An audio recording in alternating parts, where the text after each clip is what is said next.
are talking about my personal favorite movie that is so bad, it's not just good, it's amazing, and it's a must-see. For me, this is the best of the worst. So, we are talking about Riki-Oh, the story of Ricky. Let's get to it.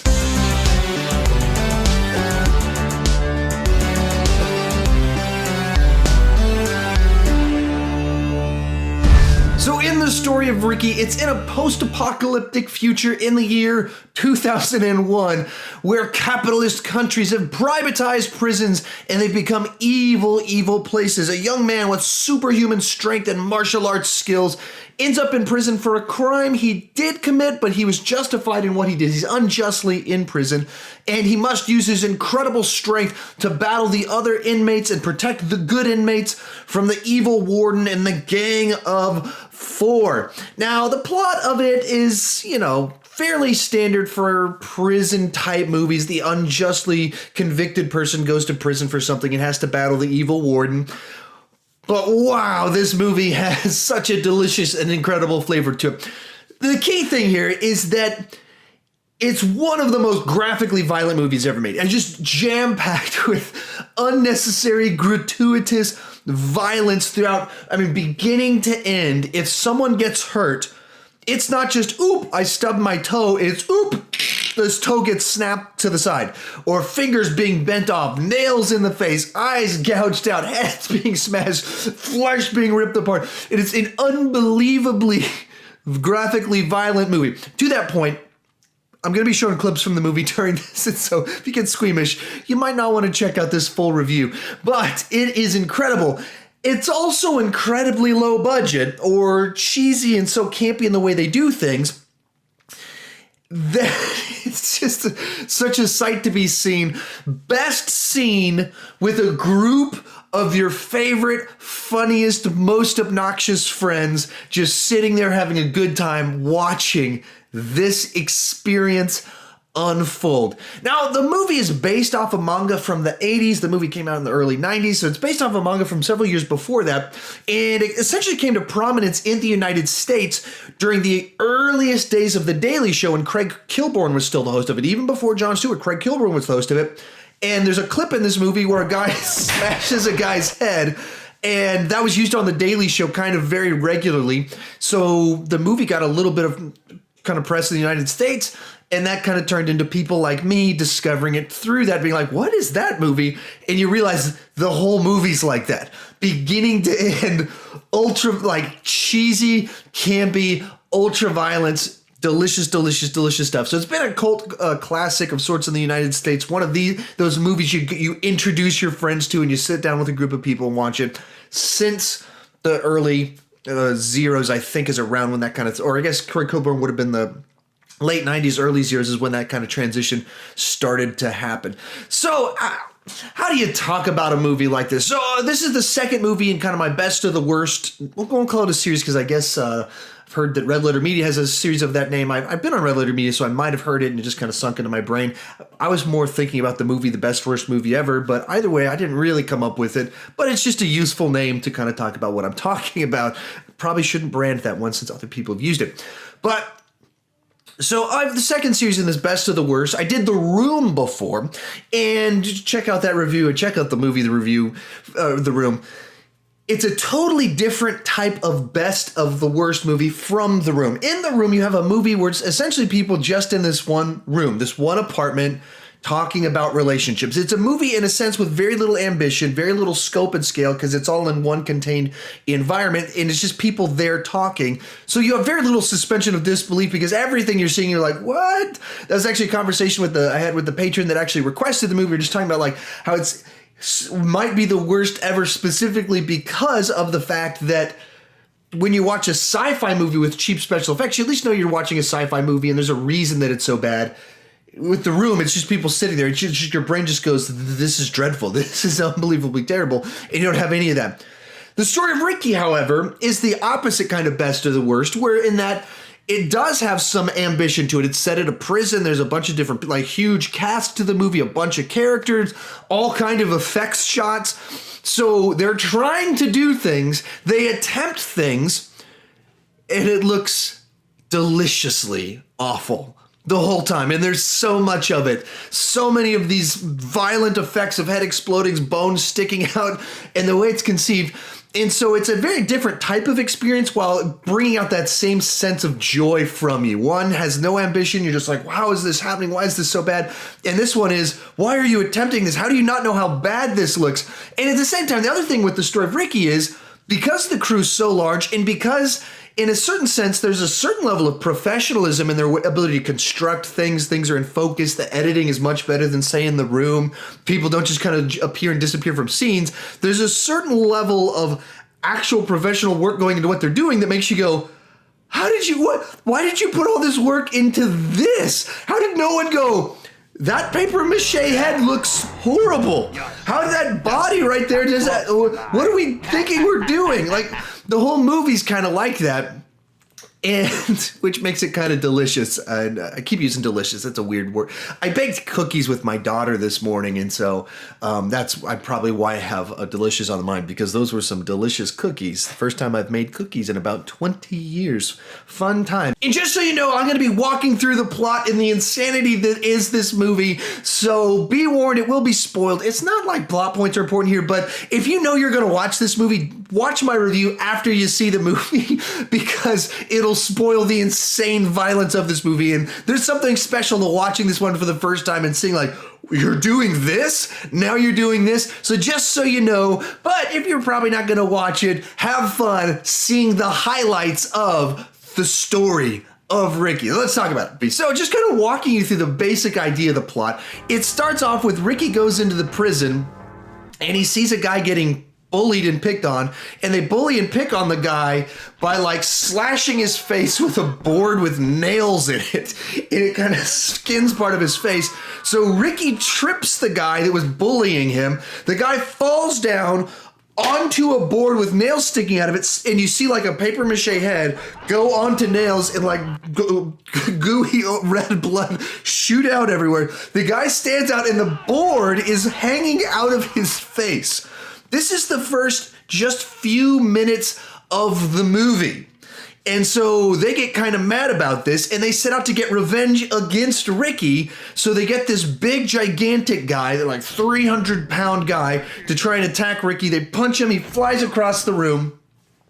Riki then runs up to him and punches through the guy's gut and rips his gut out, and the guy falls over and his guts start to pour out. And then the guy that got the board in his face charges towards him angry. Riki punches the guy in the face and his head explodes. 10 minutes into the movie and we've already gotten this much extreme violence. And from here we were introduced to the assistant warden of the prison. And he's got a hook for one hand and a glass eye. Sometimes he takes his glass eye out and shakes it out into his hand, and there's mince inside of his eye that he's eaten. And it's played like a joke, but the movie's also kind of played with a straight face. It's a very weird mixture of absurdity in jokes like mince in the eyeball, followed by dead serious. And so camp all kind of mixed together. And this leads into a segment where it introduces Riki doing his training. The way he does his training is he's walking through a graveyard and he runs into his uncle by chance. And I forgot to mention this at the beginning. A key thing in watching this movie is you have to watch the dubbed version. I'm sure there's many of the elements of this work amazing with just the subtitles, the ultraviolence and everything. The dubbing and the translation of the English is astoundingly bad and difficult to follow at times because they're just dropping words and you don't quite know what's going on. You are Mr. Ho's son, Riki. You are. I am your uncle. I have known you since you were a kid, Riki. Ever since you were 7 and 8 years old. You've shown superhuman strength. And there's like that's the dialogue back and forth. And if you're like, I don't understand what you're saying. Right, you're watching the movie and you don't know what's being said because the dubbing is so bad and the dialogue is so translated so poorly. So his uncle's like, you have the qigong, I will train you. And it goes into a training montage in a cemetery where they're just smashing headstones for like 10 minutes of the movie, just smashing them left and right. Out of nowhere. And Good, you're trained. And this is supposed to explain where he learns his martial arts training, but doesn't really like tie into it. It's not really his backstory. It's just like he was walking through a cemetery one day, and his uncle's like, I'll train you on how to be a fighter. So they break headstones, and then we go back to the prison. And it's as random as it sounds as I'm just explaining it right now. Like, what? I don't understand what you're saying. That's the movie. So then this continues where the quadrant leader of the segment gets in a fight with Riki, and because the assistant warden's like, you need to get this guy in line. So they fight each other, and in this sequence, the guy throws like glass in Ricky's eyes, so there's just blood shooting out of his eyes, grabs a knife, slashes his arm open, and just shows like the flesh right here just wobbling as like muscles start hanging out of it. So Riki punches the ground and water starts shooting up in the air and he clears his eyes out. He then ties his tendons in his arm together so he can continue the fight, punches the guy in the back of the head, and the guy's eye pops out. Oscar, don't do this to yourself. We'll die together.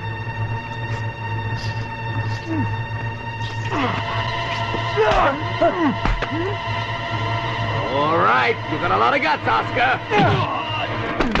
If I don't kill you. So at this point in time, the assistant warden's like, oh no, Ricky's defeated my guy. So he sends in the gang of four super powered people that can beat other guys up. So kind of the way this unfolds is like all the prisoners are like, Riki, you did it, you defeated him. So they start running out. Gang of four shows up and just starts beating guys up. And this is where you get the scene of the head being smashed in the actual movie. Around this time, we're kind of introduced to a plot line about there's drugs on the prison and they burn things to try and lure out Riki. Riki comes out, they capture him, and it slows down for a little bit. There's like 25 minutes of the movie where Ricky's captured, which has its own violent flares into it where they have Riki is strapped down with rebar, like they have rebar all around him, and they just start beating his face with a wrench. They shove razors into his mouth and then beat him with the wrench again. There's a scene where they bury him alive for 30 days and just are like giving him food through a pipe. There's a scene where they try and like pour concrete on him, and that doesn't work. He punches a guy in his prison cell through right here, and his hand goes through the guy's mouth. The story of Riki punches a guy, he punches at a guy, and their hands collide, the guy's arm explodes. But eventually, the actual warden of the prison shows up, and he brings his son, I think? And the son looks like he's like 25, but he's behaving like a 7-year-old in a bratty 7-year-old in a school outfit. So it doesn't quite make sense.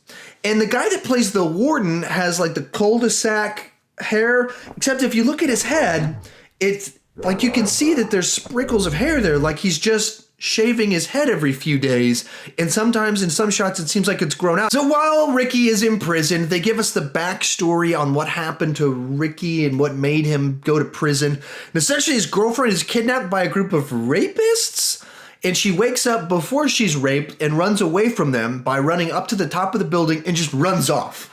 Not like they're running after him and she's like, do I go back to them or do I jump off? Like, she runs past them. They're not really chasing her at the moment. She could go down the stairs, she can go up the stairs, all the options she has, she could possibly do. She just runs straight up to the top of the building and jumps off, which is an amazing shot because it's so clearly a mannequin, like, here we go! Tossed down on the ground, which is...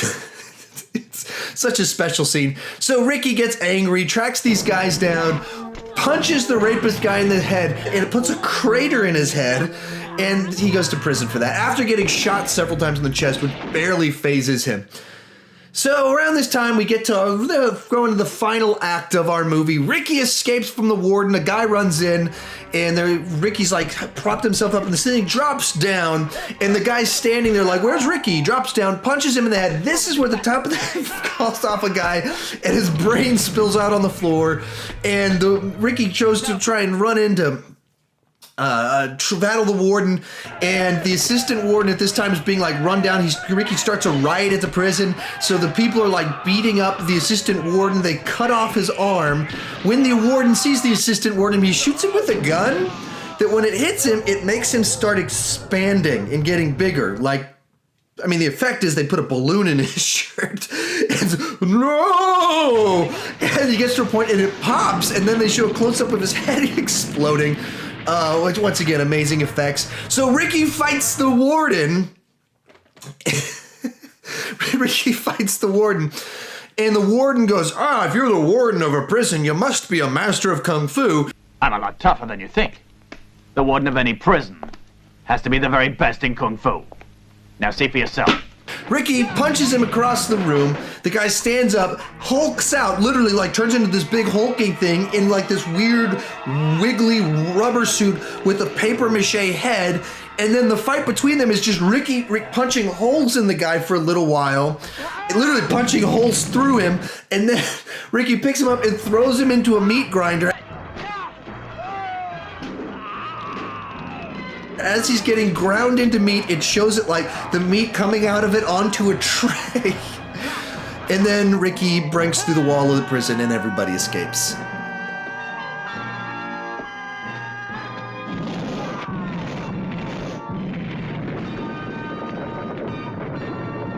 It's a fun, happy movie. Why do I talk about this one? It's one you got to experience with a group of friends. It's just the extreme ultra violence, the weird nuances of like an eyeball with mince in it. The whole thing, it's just so joyous. And I skipped over a bunch of little subplots and little elements to it. It's just a barrage of insanity for an hour and a half. And must see if you're into martial arts movies, if you're into insane things, if you like best of the worst movies, this is one of them. And as I said, what makes this one uniquely interesting is the simple fact of the matter that there's clear production going on here. There's adult professionals that spent a significant amount of time building whatever sets these were, wherever they were filming at. They had a budget to be at this place.